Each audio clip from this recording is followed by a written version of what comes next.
What I'd like to do, I'd like to share a little story here with you. It's a very tender story. It was sent to me by someone who sends me beautiful things in the mail. And I call it the Teddy story. And I'd like to read this to you, if I can do it without tearing up. And this story illustrates this as well as anything I've ever seen. There's a story many years ago of an elementary school teacher. Her name was Mrs. Thompson. As she stood in front of her 5th grade class on the very first day of school, she told the children a lie.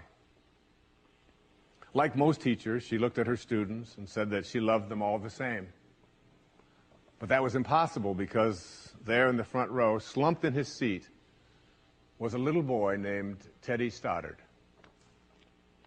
Mrs. Thompson had watched Teddy the year before and noticed that he didn't play well with the other children, that his clothes were messy, and that he constantly needed a bath. Teddy could be unpleasant. It got to the point where Mrs. Thompson would actually take delight in marking his papers with a broad red pen and making bold X's and then putting a big F at the top of his papers. At the school where Mrs. Thompson taught, she was required to review each child's past records, and she put Teddy's off until last. However, when she reviewed his file, she was in for a surprise. Teddy's 1st grade teacher wrote, "Teddy is a bright child with a ready laugh. He does his work neatly and he has good manners. He's a joy to be around." His 2nd grade teacher wrote, "Teddy's an excellent student, well liked by his classmates. But he's troubled because his mother has a terminal illness, and life at home must be a struggle." His 3rd grade teacher wrote, "His mother's death has been hard on him. He tries to do his best, but his father doesn't show much interest, and his home life will soon affect him if steps aren't taken." Teddy's 4th grade teacher wrote, "Teddy's withdrawn and doesn't show up much interest in school. He doesn't have many friends, and sometimes he even sleeps in class."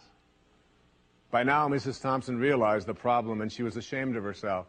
She felt even worse when her students brought her Christmas presents wrapped in beautiful ribbons and bright paper, except for Teddy's. His present was clumsily wrapped in heavy brown paper that he got from the grocery bag.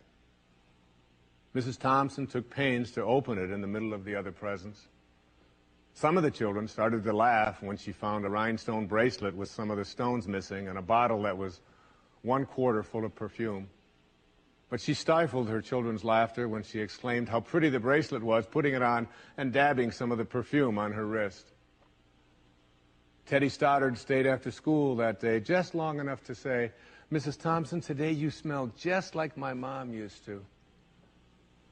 After the children left, she cried for at least an hour. On the very day, she quit teaching reading, writing, and arithmetic, and instead, she began to teach children. Mrs. Thompson paid particular attention to Teddy. As she worked with him and his mind seemed to come alive, the more she encouraged him, the faster he responded. By the end of the year, Teddy had become one of the smartest children in the class, and despite her lie, became one of her teacher's pets. A year later, she found a note under the door from Teddy telling her that she was still the best teacher he ever had in his whole life. 6 years went by before she got another note from Teddy. He then wrote that he had finished high school 3rd in his class, and she was still the best teacher he ever had in his whole life. 4 years after that, she got another letter saying that while things had been tough at times, he stayed in school and stuck with it, and would soon graduate from college with the highest of honors. He assured Mrs. Thompson that she was still the very best and favorite teacher he ever had in his whole life. Then 4 more years passed, and yet another letter came. This time he explained that after he got his bachelor's degree, he decided to go a little further. The letter explained that she was still the best and favorite teacher he ever had, but now his name was a little longer. The letter was signed Theodore F. Stoddard, M.D. But the story doesn't end there. You see, there was yet another letter that spring. Teddy said he'd met this girl and was going to be married. He explained that his father had died a couple of years ago, and he was wondering if Mrs. Thompson might agree to sit in the place at the wedding that was usually reserved for the mother of the groom. Of course, Mrs. Thompson did, and guess what? She wore that bracelet, the one with the several rhinestones missing, and she made sure she was wearing the perfume that Teddy remembered his mother wearing on their last Christmas together. They hugged each other, and Dr. Stoddard whispered in Mrs. Thompson's ear, "Thank you so much for making me feel important and showing me that I could make a difference." Mrs. Thompson came with tears in her eyes and whispered back, "Teddy, you have it all wrong. You were the one who taught me that I could make a difference. I didn't know how to teach until I met you."